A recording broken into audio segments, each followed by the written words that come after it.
오늘 저는 우리가 함께 봉독을 드린 다니엘서 6장의 말씀을 본문으로 해서 넉넉히 이기는 승리, 이와 같은 제목으로 은혜를 나누겠습니다. 우리 한번 다 같이 나누겠습니다. 넉넉히 이기는 승리. 이기는 승리. 우리가 지금 신년 축복 12강주리 다니엘 새벽 기도의 주제로 다니엘서 강해를 하고 있는데 오늘 12번째 날입니다. 우리가 지난 시간에 벨사살 왕이 예루살렘 성전을 멸망시키면서 옮겨온 성전 집기들을 술잔으로 만들어서 큰 잔치를 벌리고 있을 때 갑자기 벽에서 손가락이 나와서 메네 우바르신 메네 데겔 우바르신 그렇게 글씨를 썼는데 아무도 해석하지 못하는 것을 다니엘이 해석했는데 그 뜻이 무엇인가 하면 벨사살 왕이 하나님의 저울에 달아보니까 세어보고 세어봐도 모자라서 하나님의 심판이 지나칠 수 없습니다. 바벨론은 멸망당할 것이고 이 나라를 쪼개어서 다른 나라에 줄 것입니다. 그런 심판의 경고를 받았는데 그 심판의 경고를 듣고 회개할 사유도 없이 하나님이 그날에 그 밤에 잔치 벌이는 그날에 심판에서 벨사살 왕은 죽고 하나님의 심판대로 바벨론은 멸망당하고 메대 바사에게 연합군의 손으로 넘겨진 일들을 우리가 나눴습니다. 오늘은 이제 한 나라가 멸망당하고 새로운 제국이 시작되는 이야기. 그래서 새로운 시대의 변화에 대해서 우리가 함께 은혜를 나누게 됩니다. 여러분, 눈에 보이는 역사는 항상 변하게 돼 있어요. 바벨론이 메대 바사에게 멸망당하리라고는 누구도 꿈에도 생각하지 못했습니다. 벨사살 왕이 그렇게 배짱을 부릴 수 있었던 것은 지금 당장 메대 바사가 우리를 공격한다 할지라도 20년 먹을 양식이 있다. 그 양식이 자기들을 지켜줄 줄 알았죠. 우리나라는 유프라테스 강물이 흘러넘친 가운데 있기 때문에 강물이 마르지 않는 한 누구도 쳐들어올 수 없다. 그런 것들을 의지했다는 거예요. 그러나 여러분, 나라도 정권도 지도자도 하나님이 이 나라에서 저 나라로 이 사람에게서 저 사람에게로 옮기면 옮겨지는 것을 믿으시기 바랍니다.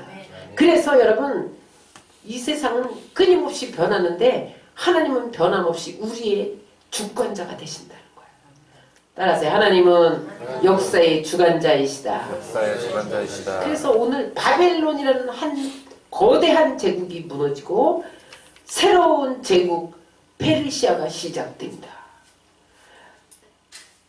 5장 31절을 우리 한번 다 같이 읽겠습니다. 시작. 메대 사람 다리오가 나라를 얻었는데 그때의 다리오는 62세였더라. 여러분, 세계 역사책에 다리오 왕은 나오지 않아요. 성경에는 나오는데 왜 다리오 왕이 갑자기 등장을 하느냐? 우리가 그것을 알기 위해서 그 메대 바사의 과도기적인 정부가 형성되는 것에 대해서 이해를 할 필요가 있어요. 그럼 그때 메대 바사가 바벨론을 멸망시켰을 때 왕이 고레스 왕입니다. 근데 고레스 왕은 페르시아의 왕과 메대 공주 사이에서 태어난 아들이에요. 그러니까 메대라는 나라와 페르시아가 다른 나라였어요. 근데 바벨론을 공격할 때 이 두 나라가 연합군을 이루어서 공격해서 바벨론을 멸망시킨 거예요. 근데 그때 페르시아와 그러니까 메대와 바사가 페르시아잖아요. 그 페르시아 왕과 메대 공주가 결혼해서 낳은 아들이 고레스였다면 말이죠. 그래서 이제 고레스가 왕이 되면서 여러 나라를 정복하기 이르렀고 급기야는 세계 최대 제국인 바벨론을 멸망시켜요. 근데 그때의 다리오는 누구였냐면 외삼촌이었어요. 메대 나라의 외삼촌이니까 누구예요? 외삼촌이면 자기 어머니의 형제, 오빠나 뭐 그 정도 된 거죠. 그러니까 이 고레스가 아주 지혜로운 사람이에요. 이 과도기적인 이 나라를 자기가 딱 차지하면 메대와 바사가 지금 아직 통일되지 않은 두 나라로 연합한 상황인데 거기에 자기에게 반발하는 사람도 일어날 거란 말이에요. 그 다음에 지금 계속 나라를 정복해가고 있는데 메대의 병력도 좀 사용해야죠. 그리고 메대 인심도 사야 이 통일이 될 수 있는 거예요. 벌써 자기는 페르시아인이지만 어머니는 메대 사람이지만 이미 이 나라를 통일할 계획을 하고 있었어요. 고레스가. 그래서 자기 외삼촌 다리오를 딱 왕으로 과도기 정부의 왕으로 세운다. 그래서 어느 날 갑자기 다리오 왕이 출현을 한 거예요. 응? 그리고 나중에 정복 전쟁이 끝난 다음에 모든 나라를 정복한 후에 고레스가 그 외삼촌 다리오 딸과 결혼을 해요.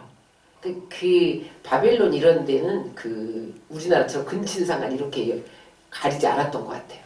왜냐면 구약시대는 또 유다도 그랬잖아요. 아브라함의 아내 사라도 원래 누이였어요, 사실은. 그러니까 자기 누이라고 속이잖아요. 그러니까 친척끼리 이렇게 결혼을 했어요. 그러다가 이제 그 다리오의 딸과 결혼하면서 메대 바사를 하나로 통일시킵니다. 고레스 왕이. 그래서 어디까지 영토 확장을 하냐면 인도에서 아프리카까지 모든 광활한 영토를 페르시아 제국이 다 잡아요. 근데 그때에 과도기 정부를 맡은 말하자면 우리나라에 왜 대통령이 하야한 다음에 뭐 다른 잠깐 동안 국무총리가 대행하고 그러잖아요. 그런 과도기적인 왕이에요. 근데 이제 다리오가 고레스 왕은 그때까지 전쟁하러 다니는 거야. 정복하러 막 나가는데 갑자기 커진 이 메데 바사의 제국을 행정 정비할 사람이 없는 거야. 그래서 그때 다리오 왕이 행정 정비를 하면서 그때 발탁한 사람이 다니엘입니다. 자, 1절, 2절을 다 같이 읽겠습니다. 시작. 다리오가 자기의 뜻대로 고관 120명을 세워 전국을 통치하게 하고 또 그들 위에 총리 셋을 두었으니 다니엘이 그 중에 하나이라. 이는 고관들로 총리에게 자기의 직무를 보고하게 하여 왕에게 손해가 없게 하려 함이었더라. 총리의 직분이 뭐냐면 국사를 다스리고 재정관리를 하고 국가 안녕과 질서를 유지하기 위해서 3명을 뽑았어요. 자기 임의대로. 그리고 그 밑에 지방장관 120명을 뽑습니다. 그래서 이 총리 셋이 지방장관 120명을 다스리는 사람이에요. 여러분 보세요. 바벨론에 오랫동안 주요 관직을 맡고 있는, 근데 바벨론이 멸망했잖아요. 더군다나 다니엘은 유다가 멸망해서 포로로 끌려온 사람이야. 그런데 그 포로가 바벨론에서 중요 관직을 오랫동안 맡았었는데 바벨론도 또 멸망했어요. 그러면 이 망한 나라의 노예가, 망한 나라의 그 포로는 그 당시에 다 노예로 끌려다니는 게 관례였어요.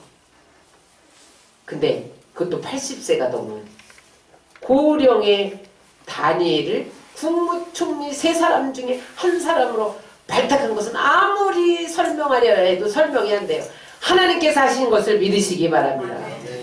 이 격동기에 하나님이 그 멸망당한 나라의 관직은 처형하게 돼 있어요. 자기가 정복한 나라의 관직들은, 관료들은 다 처형하게 돼 있어요. 근데 하나님이 그 격동기에 보호하시려고 하나님 총리 셋 중에 하나로 세우십니다. 그리고 새로운 기회를 주셔서 하나님이 다니엘을 통해서 이루시기로 하는 사명이 있었던 거예요. 여러분 여기에서 하나님이 우리에게 주시는 메시지는 뭐냐면 우리가 아무리 욕심을 내서 힘을 쥐려고 해도 하나님이 가져가 버리면 어쩔 수 없다는 거야. 그러나 아무리 물러날 때가 돼도 하나님이 밀어넣으면 된다는 거예요. 80고령인데 누가 총리로 세웁니까? 하나님이 밀어넣은 거죠. 총리로 밀어넣었어요. 그런데 그때 다니엘이 얼마나 민첩하게 행했는지 다니엘을 따라올 총리나 지방장관이 없었다는 거예요. 그러면 그 다니엘의 능력의 근원은 어디에서 나왔냐는 거예요. 3절을 다 같이 읽겠습니다. 다니엘은 마음이 민첩하여 총리들과 고관들 위에 뛰어남으로 왕이 그를 세워 전국을 다스리게 하고자 한지라. 마음이 민첩하여, 이걸 제가 원문으로 보니까 아주 놀라운 영을 소유하였다 이런 뜻이에요. 아주 놀라운 영을 소유했대요.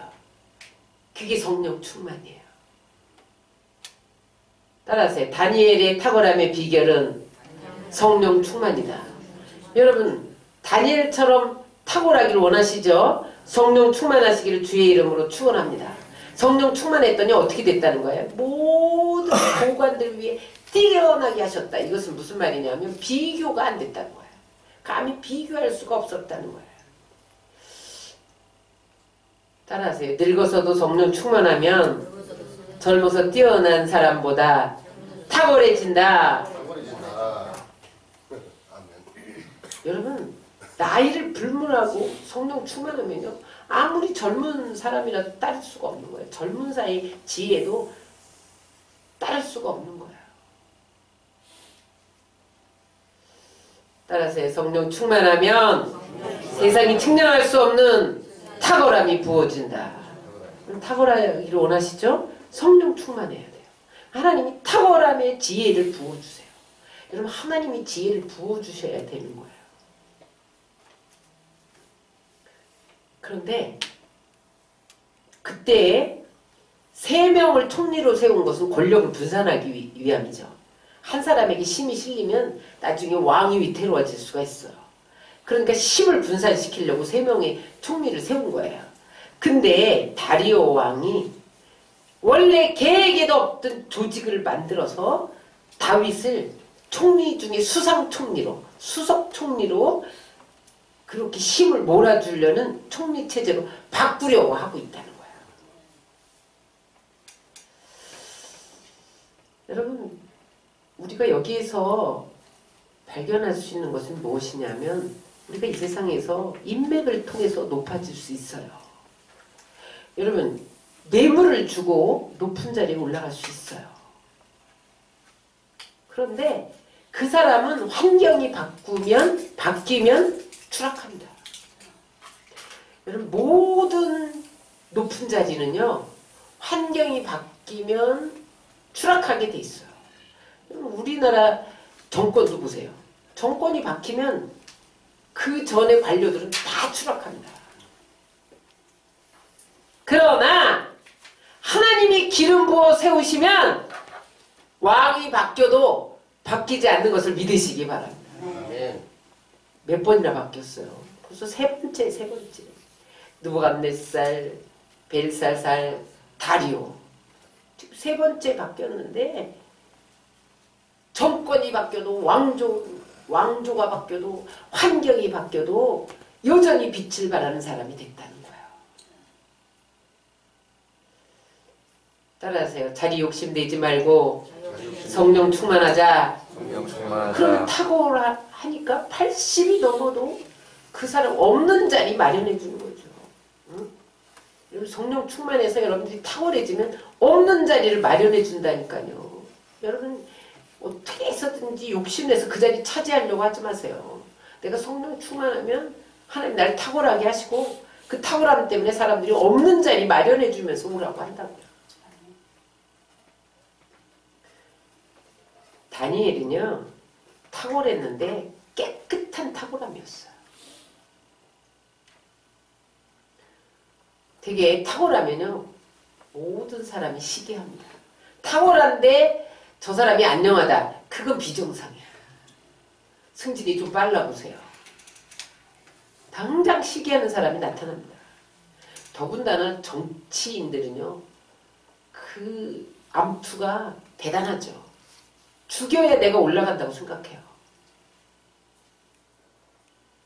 다니엘이 멸망한 제국의 관료였는데 메데 바사의 개국 공신들을 제쳐두고 어떻게 됐어요? 지금 국무총리로 올라와 있잖아요. 3명 국무총리로.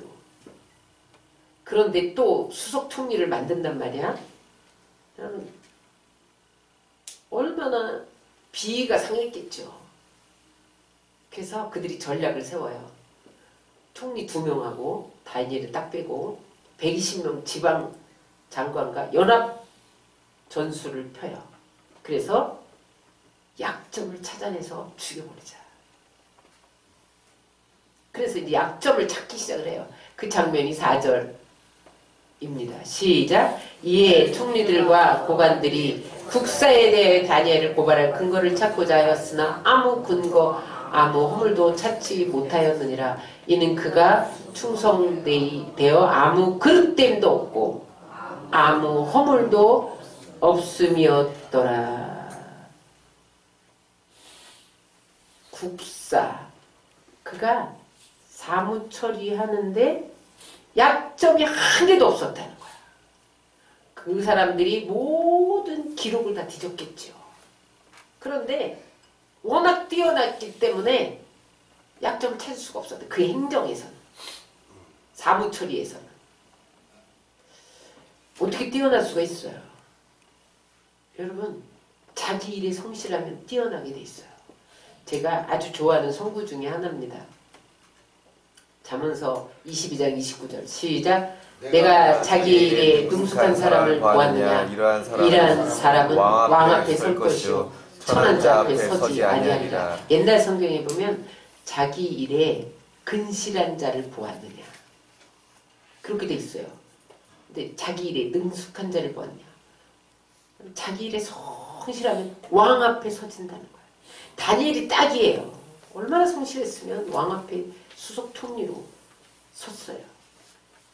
성실하시기 바랍니다. 그 다음에 그릇됨을 찾았는데 여러분 그릇됨이 없었다는 그릇됨이 뭐냐면 부패하지 않았다는 거예요. 오늘의 교회의 위기는 거룩함의 상실입니다. 교회 안에 권시 들어와 있어요. 돈이 들어와 있어요.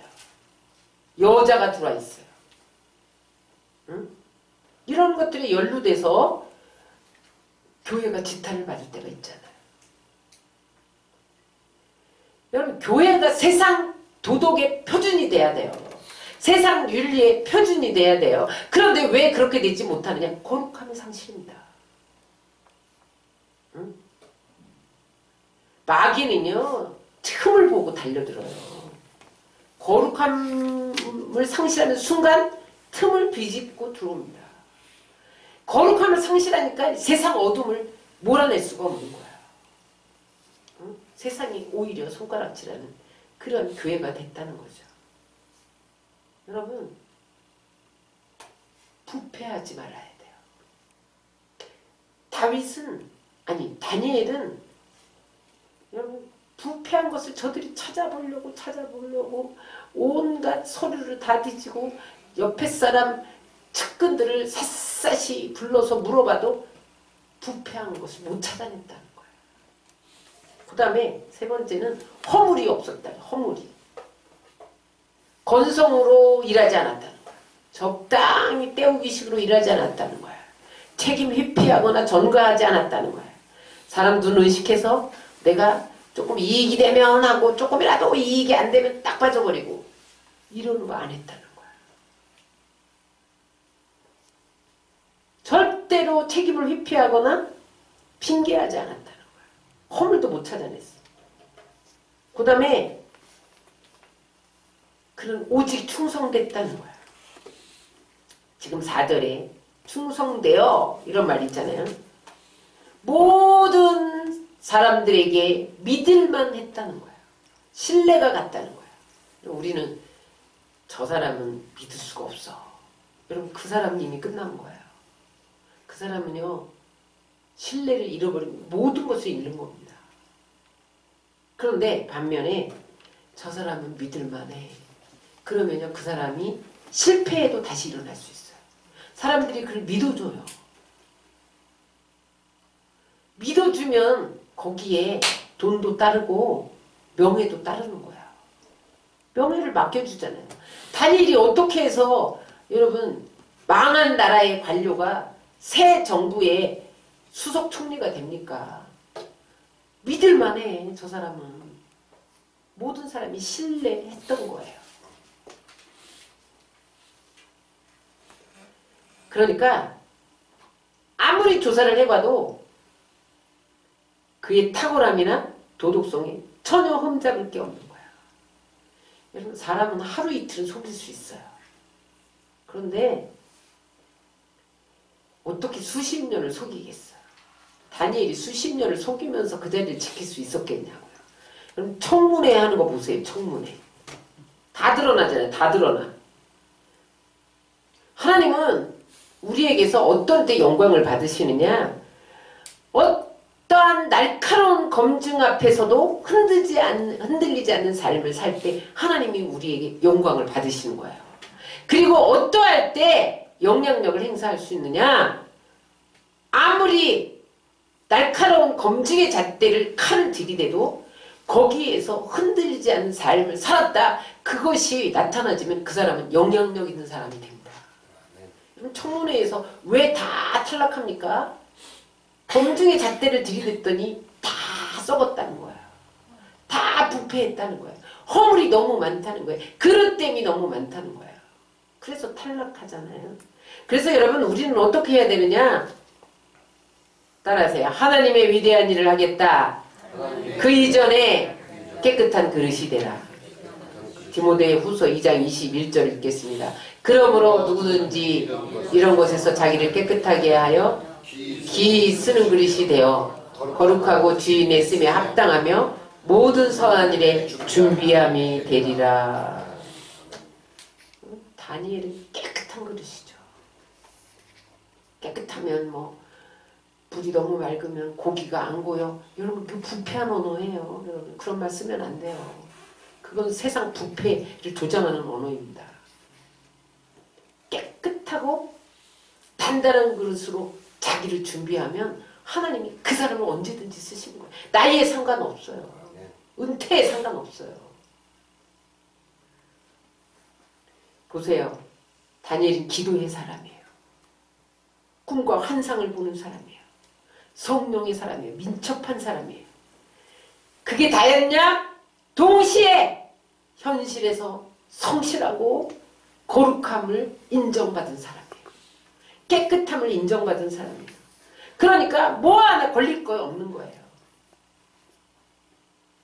그러니까 그 깨끗함 앞에서 이 음모자들이 두 산 두 발 다 들은 거예요. 따라하세요. 털면 먼지 날 사람이 없다. 먼지 안 날 사람이 없다. 그게 아니라 털어서 먼지 안 나는 사람도 있다. 먼지 안 나는 사람도 그게 있다. 다니엘이에요. 털어도 먼지가 안 나. 더 위대한 업적만 드러나. 더 탁월함만 드러나. 더 깨끗함만 드러나. 지금까지 숨겨져 있던 깨끗함이 드러나. 그래서 사람들이 혀를 차는 거야. 야, 정말 깨끗하게 살았구나. 그러니까 이제는 다른 것을 찾는 거예요. 신앙심이 두꺼워. 거기에서 왕하고 연관돼서 왕이 기분 나빠할 게 뭐가 없을까? 그래서 신앙심을 치명적인 아킬레스건으로 사용하려고 혈안이 되어 있습니다. 그래서 5절에 보면 그들이 이르되 이 다니엘은 그 하나님의 율법에서 근거를 찾지 못하면 그를 고발할 수 없으리라. 신앙에서 뭐를 찾자. 워낙 깨끗한데. 그래서 다니엘이 핍박을 받기 시작합니다. 또 핍박을 받아. 다니엘은 거룩한 핍박을 받았죠. 이것을 거룩한 핍박이라고 그래. 제가 요번 다니엘 12강줄이 다니엘서 강의에서 거룩한 핍박, 거룩한 초연함, 또 뭐라 그랬어요? 또 하나. 아무튼 거룩함의 단어를 많이 사용을 하는데 하나님을 믿어서 핍박받는 건 거룩한 핍박이에요. 자기의 실수로 핍박받는 것은요 거룩한 핍박이 될 수가 없어요. 그런데 이 거룩한 핍박 배우는 마귀입니다. 그래서 다니엘의 전쟁은 영적 전쟁인 거죠. 그래서 이제 이들이 120명 지방장관과 두 총리가 전략회의를 했어요. 어떻게 할 것인가. 그 전략회의 내용이 이 아첨 법안을 제출하기에 이르렀습니다. 6절부터 8절을 우리 천천히 다 읽겠습니다.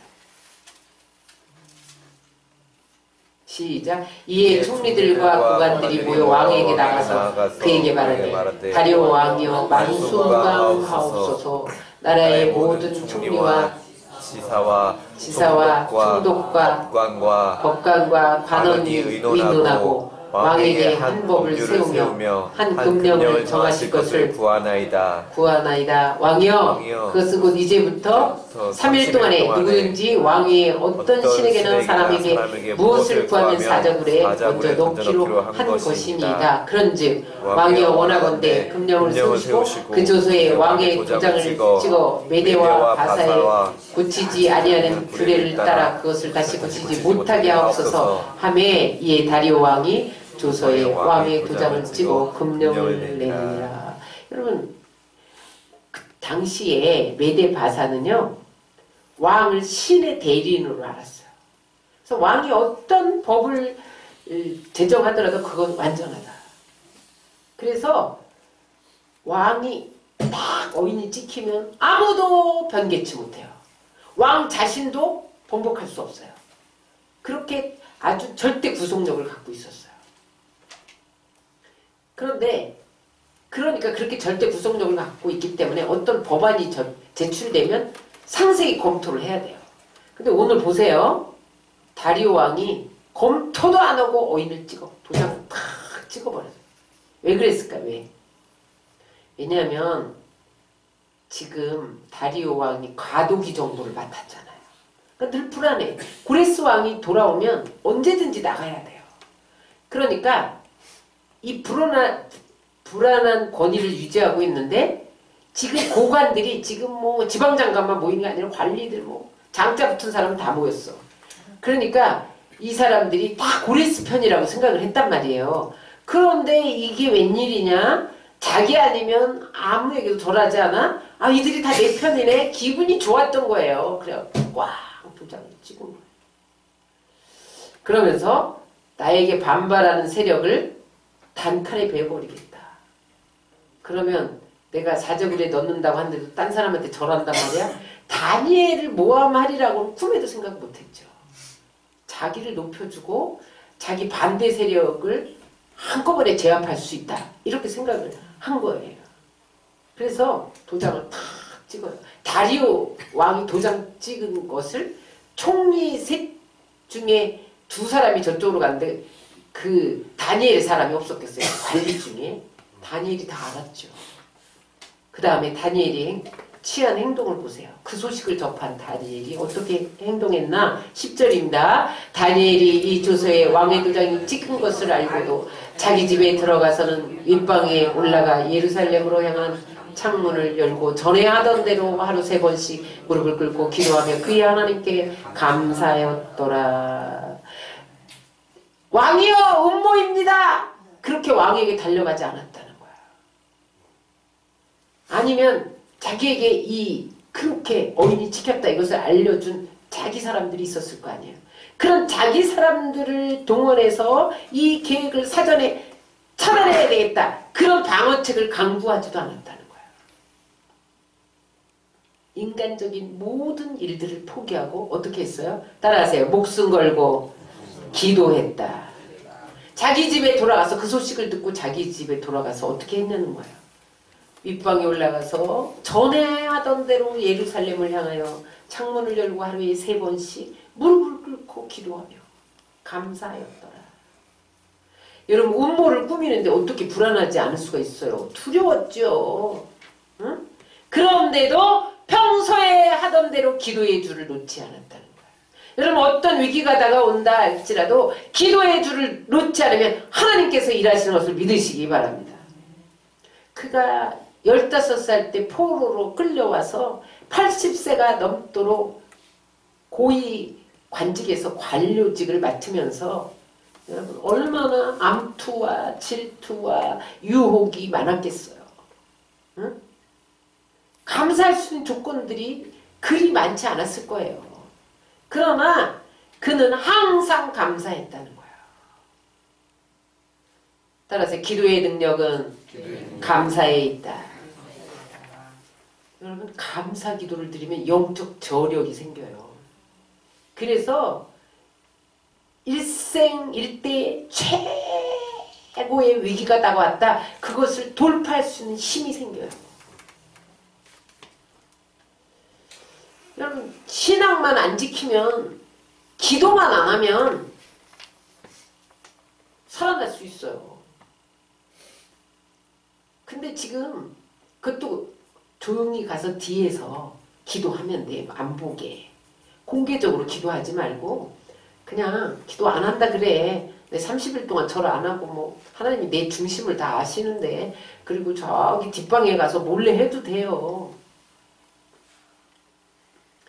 꼭 창문을 열고 예루살렘을 향해서 주야 삼창을 해야겠어? 조용히 해야지.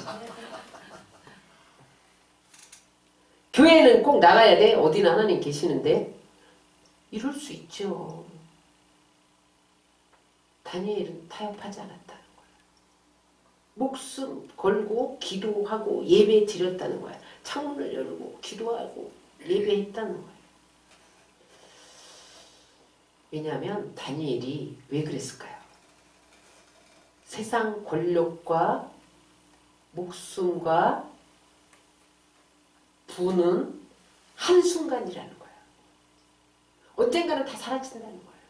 그런데 예배를 통해서 오는 것은 세상 무엇과도 바꿀 수 없는 은혜인데 그것은 하나님 나라에 쌓여지고 영원하다는 거예요. 이 힘든 현실을 이길 힘은 하나님께로부터 온다는 거예요. 내 부와 권력과 목숨이 이 현실을 이겨낼 수 없다는 거예요. 오로지 기도를 통해서 예배를 통해서만 이 현실을 이길 수 있는 힘이 공급되어진다는 거예요. 나는 지금 죽어야 할 상황인데 이 죽음의 상황을 이길 수 있는 길은 오직 기도다. 오직 예배다. 목숨 걸고 예배하고 기도했더니 하나님이 그를 사자굴에 던져놨을지라도 살린 것을 믿으시기 바랍니다. 예배의 능력은 건성으로 드린 데서 나오지 않습니다. 때우기식으로 적당히 하나님이 다 하셔. 합리화하지 마세요. 목숨 걸고 예배해야 돼요. 목숨 걸고 기도해야 돼요. 거기에 부어지는 능력과 때우기식의 예배는 차원이 다릅니다.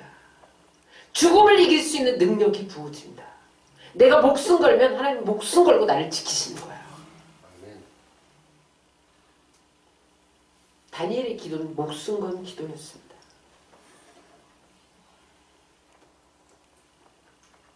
순전히 신앙 때문에 위기가 닥쳤죠. 그럴 때 어떻게 해야 됩니까? 빌립보서 4장 6절을 다 같이 읽겠습니다. 아무것도 염려하지 말고 다만 모든 일에 기도와 간구로 너희 구할 것을 감사함으로 하나님께 아뢰라. 그 위기를 걱정하지 말라는 거예요. 기도하면 이길 힘도 주고 내가 피할 길도 주고 살려준다는 거예요. 하나님께 다 방법이 있다는 거예요. 너에게는 방법이 없지만 나에겐 방법이 있다는 거예요. 너는 기도만 하라는 거예요. 목숨 걸고 기도하다가 하나님의 살아계심을 증거하시기를 주의 이름으로 축원합니다. 그래서 그가 신앙 때문에 위기를 당해 11절 시작. 그 무리들이 모여서 다니엘이 자기 하나님 앞에 기도하며 간구하는 것을 발견하고 그 다음에 왕이 탁 어인을 찍은 다음에 다니엘 집에 가서 잠복했죠. 모든 관리들이 기도하나 안 하나. 근데 다니엘이 알고 갔어. 이미 다 알았어. 그러면 이제 나타나지 못하겠지. 근데 다니엘이 전에 하던 대로 아무런 얼굴에 불안도 없이 창문을 싹 열고 기도하는 거야. 충격받았겠죠. 그런데 그건 또 왜 떡이냐? 걸렸다. 그리고 왕에게 득달같이 앞으로 나간 거죠. 그러면서 가서 한 번 더 왕을 협박합니다. 꼼짝 못하게. 이제 다니엘이라는 게 드러나면 왕이 무슨 수를 쓸 것 같아. 그러니까 다시 한번 왕을 꼼짝 못하게 당신이 도장 찍은 법령은 이렇게 준엄한 것입니다. 상기시키고 음모의 실체를 드러냅니다. 그게 12절부터 13절입니다.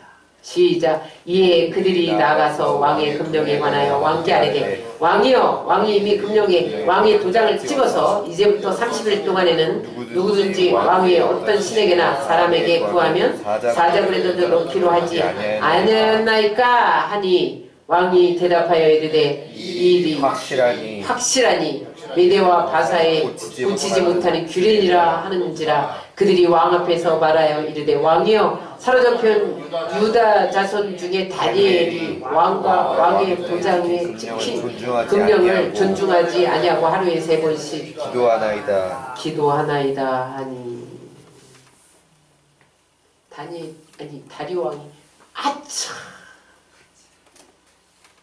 나를 높이기 위함이 아니라 다니엘의 제거 작업이었구나. 그렇게 깨달은 거야. 그래서 여기 심히 근심했다.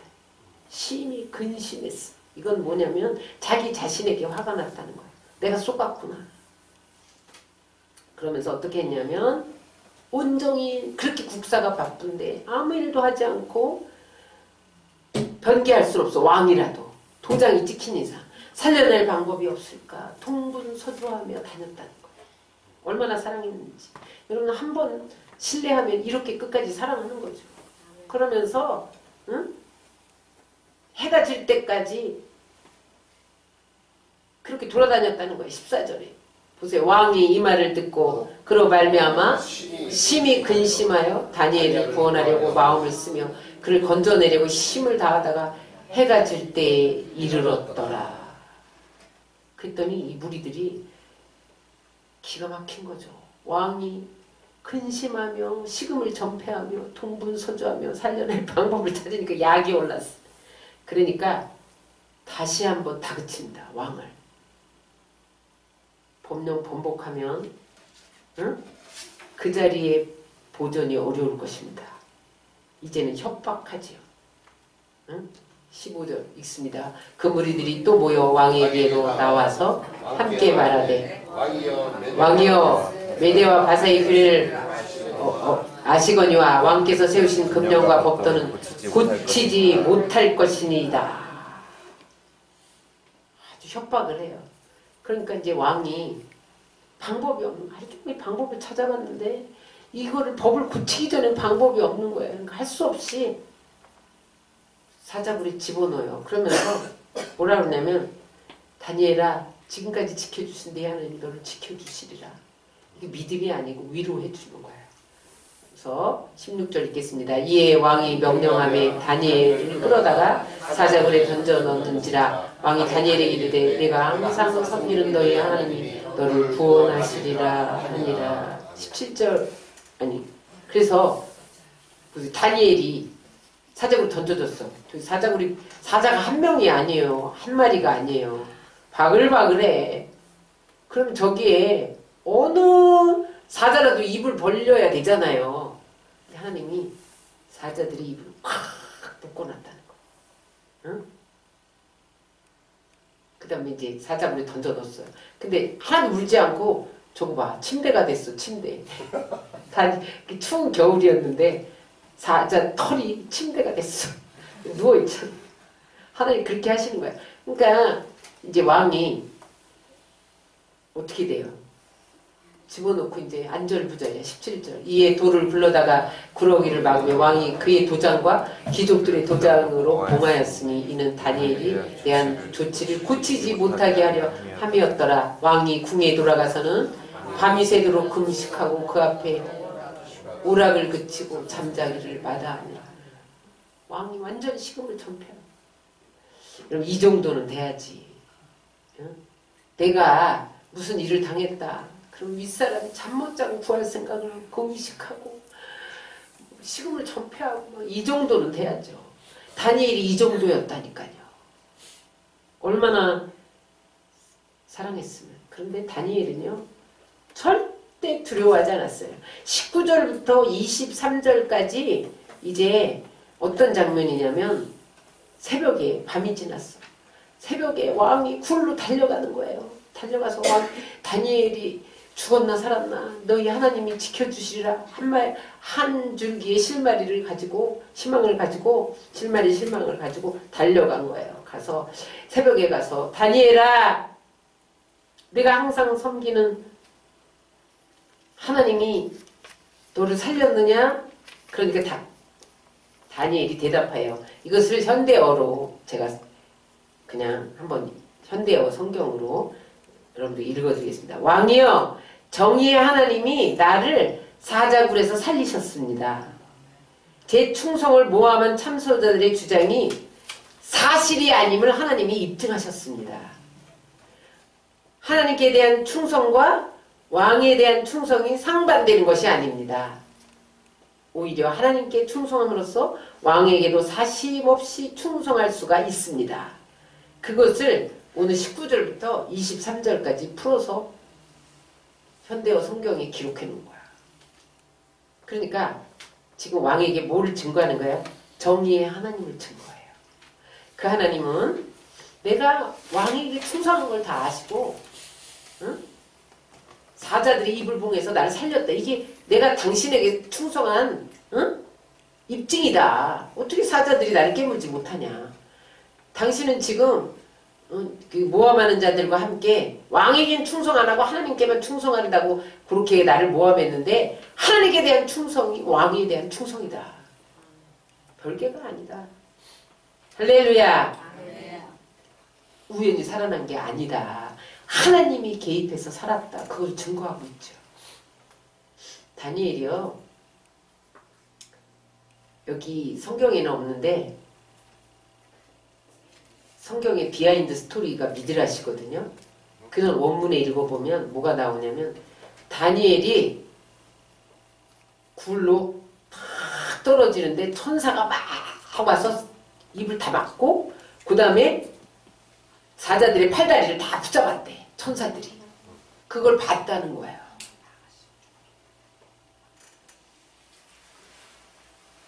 그런데 다니엘은 이미 풀목불에서도 건지신 자기 세 친구들을 건지신 하나님을 체험했잖아요. 간접으로. 그 하나님이 사자굴에서 자기를 건지실 줄 능히 알았다는 거예요. 아니나 다를까 떨어지는데 천사가 동원돼서 입을 막고 팔다리를 막 잡아서 꼼짝 못하게 하더라는 거예요. 그걸 다니엘이 봤다는 거예요. 여러분 극심한 환난 가운데서 예수님을 새롭게 만나고 강하게 체험할 수 있는 계기가 되는 것을 믿으시기 바랍니다. 아멘. 그래서 욥은 뭐라고 말했냐? 제가 너무 길어서 생략했는데 42장 5절에 욥기 42장 5절을 다 읽겠습니다. 내가 주께 대하여 귀로 듣기만 하였사오나 이제는 눈으로 주를 배움나이다. 그래서 환난 날에 하나님이 우리를 눈으로 확인시켜 주는 거야. 다니엘이 그 사건입니다. 다니엘은 자기 힘으로 싸운 게 아니에요. 하나님이 보호하시고 지켜주신 거예요. 그래서 여러분 인간의 힘으로 이 어려움을 극복하려고 하면 피투성이가 돼요. 그런데 여러분들이 하나님의 은혜로 고난을 극복하면 조금도 상하지 않고 넉넉히 이기게 하시는 것을 믿으시기 바랍니다. 하나님 은혜로 싸워야 돼요. 세상과 싸울 때는요, 내 힘으로 못 이깁니다. 하나님의 은혜로 싸우면요, 하나님이 이기게 하시는 거예요. 제가 제일 좋아하는 성구 중에 하나인데 이사야 63장 9절을 다 같이 읽겠습니다. 그들의 모든 환난에 동참하사 자기 앞에 사자로 하여금 그들을 구원하시며 그의 사랑과 그의 자비로 그들을 구원하시고 옛적 모든 날에 그들을 드시며 안으셨으나 환난에 하나님이 우리와 함께 계시면서 사자들로 하여금 한 천사들을 풀어서 구원하신다는 거예요. 그리고 옛날에도 그랬듯이 하나님이 우리를 들으시고 사자들의 팔다리를 잡으신 것처럼 우리를 드시고 안아버리신다는 거예요. 아무도 손대지 못하도록. 우리가 세상을 살아가면서 억울한 일도 만나고 위기도 만나고 모함도 당하고 환난도 닥치고 그런데 믿음으로 전진하는 것만이 살 길이에요. 사자의 입은 하나님의 사자가 막아주신다니까요. 으르렁거리는 사자도 있고 하나님의 사자도 있어요. 사자의 입은 하나님의 사자가 막아주는 것을 믿으시기 바랍니다. 그래서 여러분 믿음은 하늘나라의 능력을 다운로드하는 도구예요. 하나님 능력을 어떻게 다운로드해요? 믿음이 다운로드하는 거예요. 그러면 믿음 때문에 능치 못함이 없는 거죠. 마가복음 9장 23절 읽겠습니다. 예수께서 이르시되 할 수 있거든요. 무슨 말이냐? 믿는 자에게는 능히 하지 못할 일이 없느니라. 그래서 여러분 믿음의 사람은 고난 앞에서 잠시 휘청거릴 수는 있지만 결코 뒤로 완전히 자빠지지는 않습니다. 하나님이 오뚜기처럼 다시 세우시는 거예요. 그래서 이제 이 참소자들이 어떻게 되나 보세요. 자, 24절 다 같이 읽겠습니다. 왕이 말하여 다니엘을 참소한 사람들을 끌어오게 하고 그들의 처자들과 함께 사자굴에 던져넣게 하였더니 그들이 불바닥에 닿기도 전에 사자들이 곧 그들을 움켜서 그 뼈까지도 부서뜨리더라. 여러분 의인을 괴롭히는 악인에게는 항상 하나님의 심판이 예비되어 있어요. 여러분 그것을 알고 여러분들이 너무 절망할 필요가 없습니다. 내가 의를 위해서 핍박을 받거나 신앙 때문에 핍박을 한다. 그러면 핍박하는 사람 그냥 안 놔둬요. 다니엘이 직접 손으로 보복하지 않아도 왕의 손을 빌려서 하나님이 참소자들을 심판합니다. 그래서 왕이 그들을 사자굴에 던져놓는 순간 사자들이 기다렸던 동안 가서 뼈가 으스러지도록 부서뜨리고 먹었다는 거야. 다니엘이 그렇게 될 줄 알았는데 자기들이 파놓은 함정에 자기들이 빠졌다는 거야. 내가 저 사람을 이렇게 죽여야지. 그러면 자기가 그런 모습으로 죽는다는 거야. 무엇을 심든지 그대로 거두리라는 여기도 적용됩니다. 그래서 여러분 우리가 여러 가지 모함을 당하고 공격을 당하고 억울한 일을 당할 때에 여러분 하나님께 심판을 맡기고 우리의 걸어가야 할 길을 계속 가기만 하면 돼요. 그러면 하나님이 지켜주시는 은혜가 고난보다 더 강한 것을 믿으시기 바랍니다. 아멘. 하나님의 사람은 어떠한 죽음이나 시련보다 강해야 된다는 거야. 하나님의 사랑이 죽음보다 강하다니까요. 다니엘이 이 강한 시련을 뚫고 나오면서 여러분 얼마나 담대하고 살아있는 믿음의 사람이 되었어요. 그의 믿음이 아주 업그레이드 됐어요. 죽음을 한번 통과한 사람은 담대해집니다.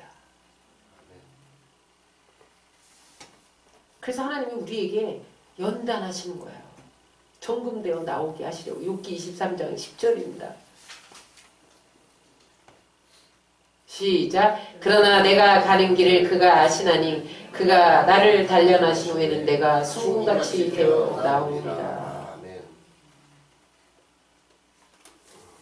그래서 이제 왕이 다시 조서를 내려요.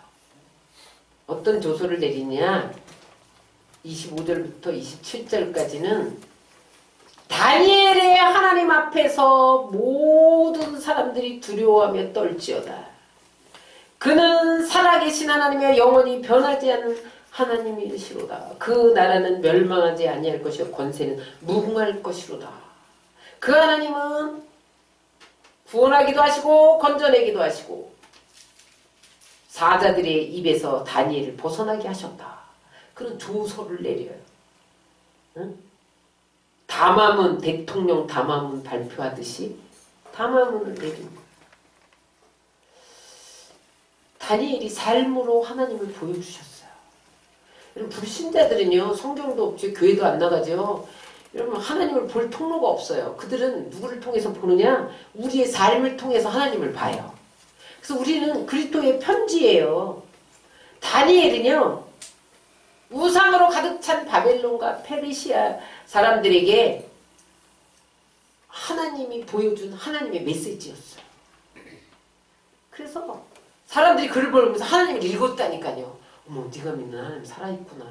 어머 사자들의 입을 봉했어 네 하나님이. 그러면서 막 다니엘이 하나님을 믿기 시작했단 말이에요.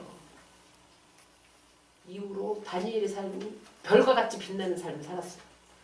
형통한 삶을 살았어요. 28절입니다. 시작. 이 다니엘이 다리오 왕의 시대와 가삿 사람 고레스 왕의 시대에 형통하였더라. 다리오는요 과도기 정부를 2년 맡고 고레스가 전 세계를 정복합니다. 그리고 고레스가 왕이 되어서 페르시아로 통일돼요. 그래서 7년을 맡아요. 7년 후에 죽었어요 고레스가. 그러니까 8순이 넘어서 국무총리로 발탁됐는데 그 다음에 다리오 왕이 수석총리로 세웠잖아요. 다리오 왕 때까지 수석총리야. 그래서 90이 넘도록 왕조와 정권이 바뀌어도 다니엘은 바뀌지 않고 형통함을 누렸다는 거예요. 여러분 여기서 형통은 부귀영화를 누렸다는 의미만 아닙니다. 물론 그것도 포함하죠. 그런데 여기서 형통은 뭐냐면 하나님이 함께 하심으로 어떠한 어려움을 만나도 극복하고 하나님의 영광을 드러내는 삶을 사는 것이 형통이라는 거예요. 우리는 형통이라는 것은 내 뜻대로 이루어져야지 형통이지 그렇게 생각해요. 그러나 그렇지 않습니다. 여러 가지 고난을 만나도 환난을 만나도 핍박을 만나도 그 고난이 우리를 해초같이 휘어가며 올지라도 하나님이 주시는 능력으로 그때마다 힘차게 승리하며 앞으로 나가는 것이 형통이에요. 그럼 이 형통이 여러분들의 형통되어지시기를 주의 이름으로 축원합니다. 결론으로 우리가 예레미야 17장 7절로 8절을 읽으며 말씀을 마치겠습니다. 다 같이 읽겠습니다. 그러나 무릇 여호와를 의지하며 여호와를 의뢰하는 그 사람은 복을 받을 것이라. 그는 물가에 심어진 나무가 그 뿌리를 강변에 뻗치고 더위가 올지라도 두려워하지 아니하며 그 잎이 청청하며 가뭄은 해도 걱정이 없고 결실이 그치지 아니함 같으리라. 다니엘이 이렇게 살았구나. 그것을 발견했습니다. 여러분 더위가 와도 두려워하지 않는 나무, 가뭄이 와도 걱정이 없는 나무는 시냇가에 뿌리를 내린 나무입니다. 우리가 성령의 물가에 뿌리를 내려야 돼요. 그러면 어떻게 되어집니까? 물이 마르지 않는 한 그 나무는 결실을 한다는 거예요. 열매가 그치지 않는다는 거예요. 다니엘이 성령의 물가에 뿌리를 내려서 민첩했더니 많은 사람들이 하나님의 영이 그를 감동한다. 그렇게 일컬어지고 다니엘은 형통의 나무가 되었다는 거예요. 여러분 다니엘처럼 어떠한 경우에도 타협하지 않고 하나님을 의지함으로 다니엘처럼 탁월하게 영향력 있게 사시는 여러분들 되시기를 주의 이름으로 축원합니다. 아멘. 기도하겠습니다.